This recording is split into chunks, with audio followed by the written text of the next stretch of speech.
Hola, hola, hola, hola, hola, hola. Hello, hi, how are you? Assalamu alaikum. Peace, blessings, and much love. God is idea. Thanks for tuning in.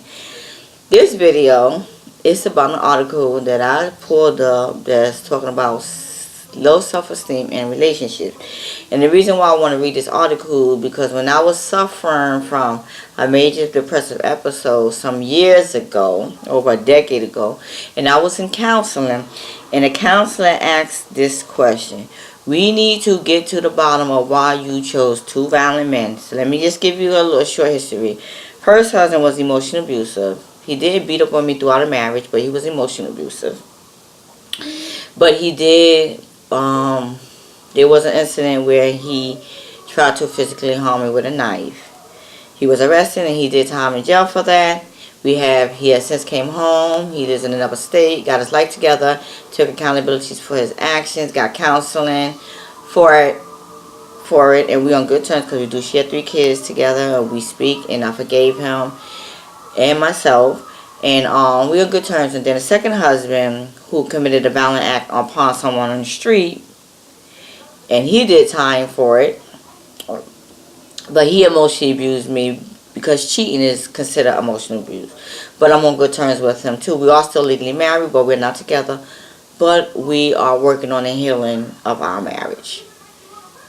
So I know the question stuck with me, but I did not really find the answer and seek the answer. And I did not sort out the answer until I began the spiritual path. And that's why I'm reading this article, because self-esteem and low self-esteem and low self-worth does play a big part in who you choose to have a relationship with, let alone marry. So I'm going to share the article with you out there who is viewing this video.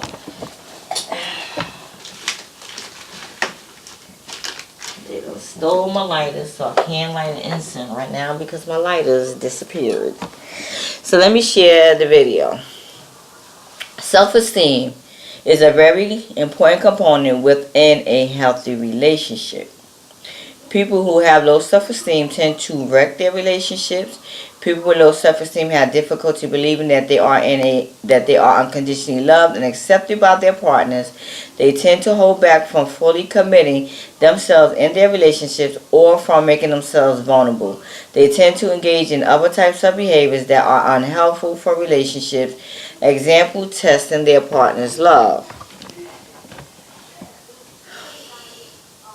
The result of low self-esteem tends to be the prevalence of lower quality relationships because their relationships have less love and trust and more conflict. This is because they are unable to establish healthy boundaries or limits with people.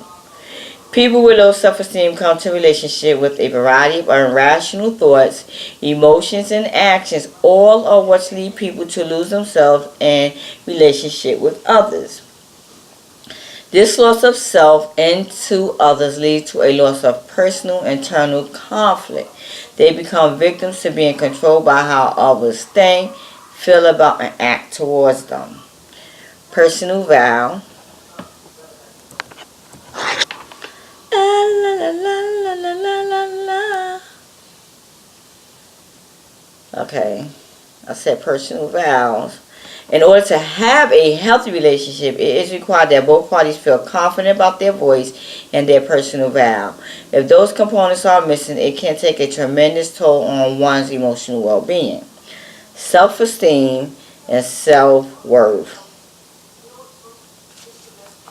Goddess, goddess, goddess. Okay. In a romantic relationship, people often feel most comfortable around those who have a similar level of self-esteem as their own.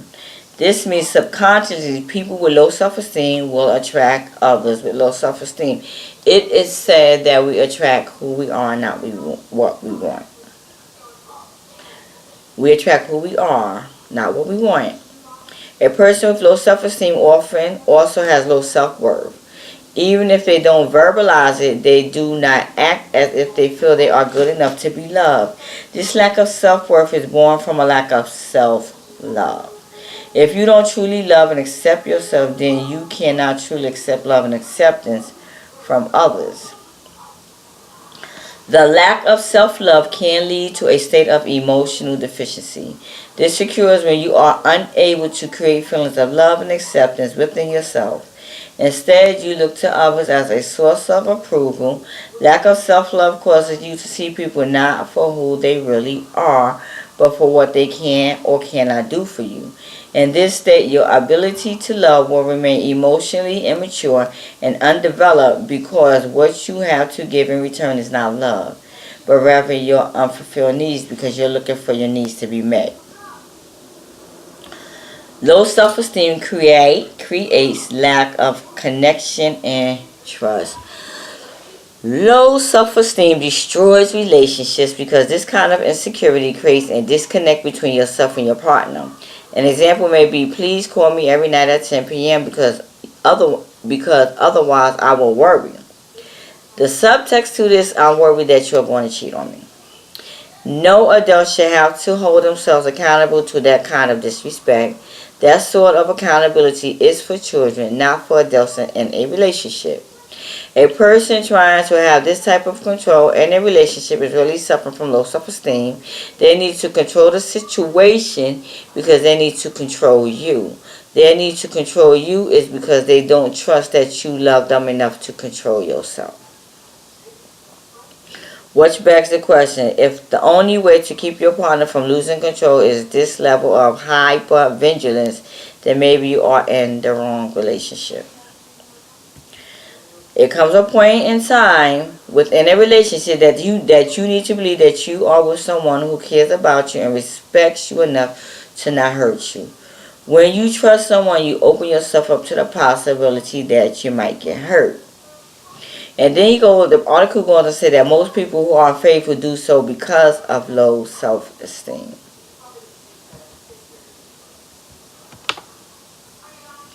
So, it says those with low self-esteem tend to choose the wrong partners and remain in situations that continue to be unsatisfied despite many red flags that it's time to end it. They fear change, they fear being alone, and they fear their own ability to make sound decisions. So that explains why I chose those two guys to marry, because everybody within those relationships have no self-esteem and no self-worth. And it's deep. That's why learning about yourself helps you to grow and evolve so that you can love yourself properly, value who you are, and make healthy decisions when it comes to a relationship. And you will be able to kick someone to the curb as soon as you see those red flags. Peace, blessings, and a whole lot of love. Feel free to like this video. Feel free to share this video. Feel free to subscribe to my channel. God is high, dear.